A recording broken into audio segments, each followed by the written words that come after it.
Welcome to People in Profit, where we look at how business shapes our world. I'm Stephen Carroll. Coming up, the beginning of the end for Wall Street regulation. We look at what the Dodd-Frank reforms changed in America's financial sector. French search engine Qwant raises millions in new funding, but will it ever be able to rival Google? And working hard or hardly working, the lessons from Sweden's experiment with the 6-hour working day. First up, though, it was the biggest overhaul of America's financial sector in 70 years. But Donald Trump is following through on a campaign promise to begin dismantling the Dodd-Frank Act. They were reforms designed to prevent a repeat of the 2008 financial crisis. But the US president believes they're hurting business and has ordered that they be reviewed. Today we're assigning core principles for regulating the United States financial system. Doesn't get much bigger than that, right? What we're doing is we are returning to the American people, low and middle income investors and retirees, their control over their own retirement savings. This is about Main Street, and it's been a labor of love for me for over 4 years. I'm the chairman, and I have had this is a big day, a big moment for Americans that care to invest and save. Whatever the effect on ordinary Americans, banks are certainly pleased. Their shares surged on news of this review. So what exactly stands to change if Dodd-Frank is removed? Kate Moody's been finding out. Kate. Signed back in 2010 by Barack Obama, the reform was named after the two congressmen who sponsored it, Chris Dodd and Barney Frank. The goal was to protect consumers and minimize risks by better regulating and overseeing the financial industry. For example, banks deemed too big to fail were required to increase the amount of money they hold in reserve. Mortgages were only issued to people who could prove they could pay their loans, and the Consumer Financial Protection Bureau was later created to monitor deceptive or unfair practices. Since then, the Bureau has recovered $12 billion for 29 million consumers. And America's 6 largest banks have paid a combined $140 billion for their part in the 2008 crash. Supporters say the reforms have made Wall Street more transparent. They fear dismantling those safeguards could open the global financial system to another meltdown. But Donald Trump has described Dodd-Frank as a disaster. Its opponents argue the regulations overreached, creating red tape that makes it difficult to do business.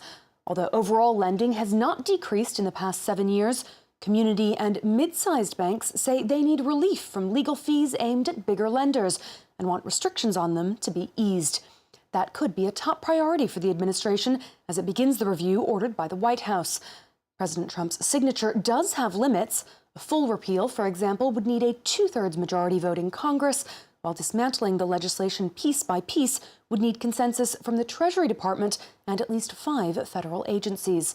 From a political standpoint, he also risks alienating his base. After campaigning on a populist platform, the president has appointed a number of Wall Street billionaires to his cabinet and could now be seen as handing favors to their industry. With opinions on the rollback divided on a largely partisan basis, finding the balance between deregulation and overregulation will undoubtedly take time. Stephen? Kate, thank you very much for that. The French search engine Quant has raised €18.5 million in new funding. It's trying to compete with the likes of Google by offering users total privacy for their searches. The site, launched in 2013, accounts for 1.2% of the search market. By comparison, Google handles as many search requests in a day as Quant does in a year. Well, I'm joined in studio now by one of the co-founders and the vice president of Quant, Jean-Manuel Rozan. Thank you very much for coming in to speak to us. Thank you for having me. For people who aren't familiar with Quant, what's different about it? What's not like Google or the others that we might be familiar with using? Quant is the only search engine in Europe that caters to the general public. We respect the private life of people so that when you come on Quant and you ask a question, we give you a very relevant answer, but you can come and come again, and we will never remember it's you. We know everything about the internet. We have data to answer your questions, but we don't want to know anything about you. We're interested in answering to your question. And also, we have technology that allows us to index many things, including social networks. So we provide also answers coming from social networks, which are very live and very relevant. This new round of fundraising, 18.5 million, what will that enable you to do? A lot of things. If you want to compare, we only had about 10, 12 million over the first 6 years of the company. With this 18, we can also draw another 20 million that we have from the European Investment Bank, so that would be actually 38. And we also have revenues kicking in. So we think that with all of that, we can do a lot. The world has changed from a technology point of view. There are many, many things that are open source. There are many ways to collaborate with other people. So intuitively, you think it's not that much money to compete with the giants. In reality, it goes a long way, especially that my partner Eric Leandre is president of Quant and the chief technology and very creative. So we can do a lot. When you look at where this money is coming from, the Caisse de dépôt is the biggest part of this funding. That's a publicly funded body. What's your experience in attracting private investment? Is that difficult to get private investors on board? I don't think so. We invested private money. I invested, then we got a round of angel investor, then we got private money from the Axel Springer Group.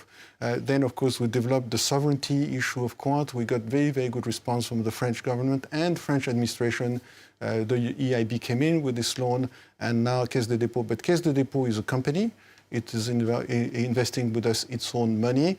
And, of course, it belongs to the government, but it is not the government. Well, you talked about a sovereignty issue there. What's involved with that? Well, isn't it odd that there are no search engines in Europe and that as a consequence, all the answers are supplied by services that are not French and all the data of European people is on American servers and therefore escape our control?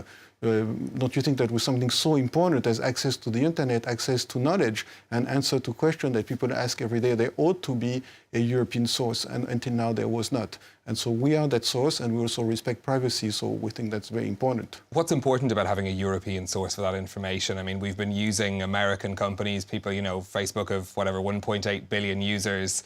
Why is it important that there's a European rival to this? I think in all major services, you would want to be independent for everything. You want to be independent for oil and gas, if you could. You would want to be independent for digital and knowledge and the internet. And also you would want it to respect your set of values.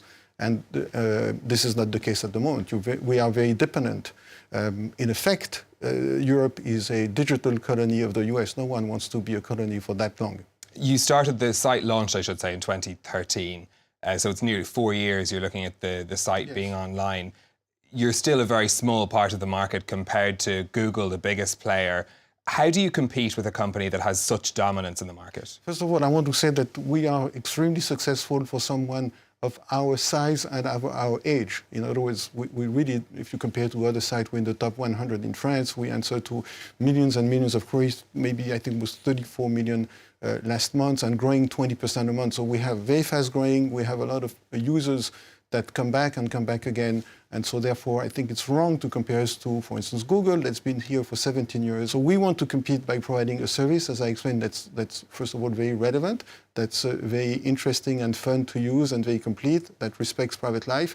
And so we are on that segment, and we are on that segment in Europe.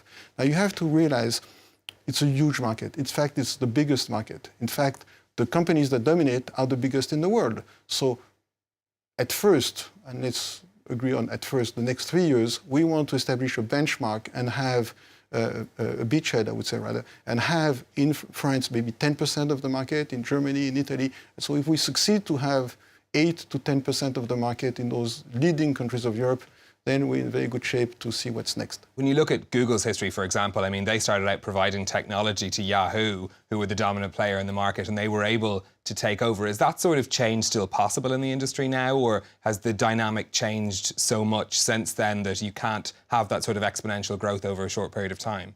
No, I think you do, but you will never replace the top company in the world, and I don't think that's interesting to even think about.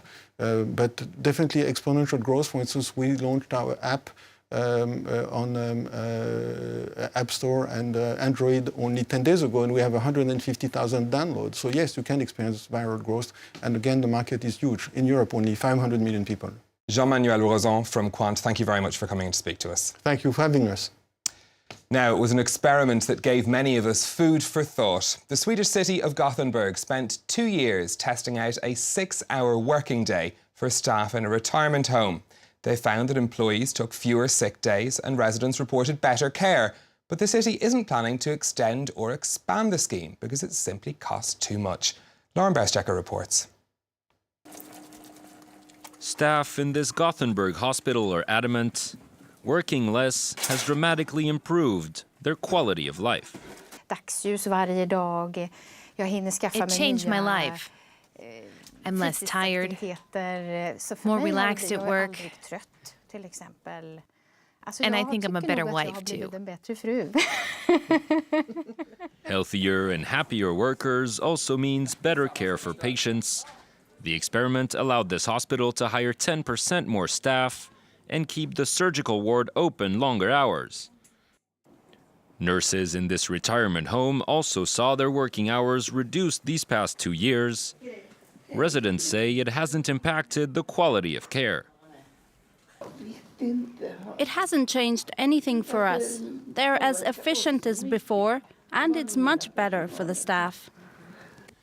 The retirement home had to hire 15 part-time employees to make up for the lost hours, a €600,000 a year price tag that represents a 22% increase in operating costs. Yet the extra hiring also helped the municipality save around €500,000 on unemployment benefits. At the Gothenburg town hall, employees are still trying to weigh the pros and cons of the experiment. Of course, costs went up because we hired a dozen people, but there are fewer people off sick and employees are happier. We've got more pressing matters to take care of than this populist and socialist proposal. The debate rages on, yet the city of Gothenburg said it has no plans to extend the 2-year trial or make the measure permanent. That's it for this People in Profit. If you've any thoughts on the stories that we've been covering, get in touch on Facebook at France 24 Business, or you can tweet me at